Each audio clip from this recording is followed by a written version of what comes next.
JP জিন্দাবাদ জিন্দাবাদ জিন্দাবাদ জাবেদ ইসলাম জিন্দাবাদ জিন্দাবাদ জিন্দাবাদ ভোগদহরে জেপি জিন্দাবাদ জিন্দাবাদ জিন্দাবাদ চালানি হটাও এজিপি জিন্দাবাদ জিন্দাবাদ জিন্দাবাদ জাবেদ ইসলাম জিন্দাবাদ জিন্দাবাদ জিন্দাবাদ এজিপি জিন্দাবাদ জিন্দাবাদ জিন্দাবাদ আজি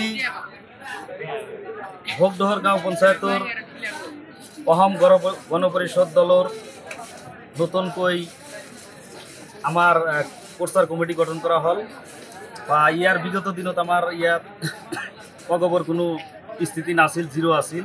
কিন্তু আজি আমি ভোগদহৰ গাঁও পঞ্চায়তৰ ৰাইজে একগোট হৈ আমাৰ বিজেপি আৰু এজিপিৰ সমৰ্থিত প্ৰাৰ্থী জাবেদ ইছলামৰ হৈ আজি কেম্পেইনিং কোৰ্চাৰ কমিটি আমি গঠন কৰিলোঁ। গঠন কৰি এটা আলোচনা কৰিলোঁ।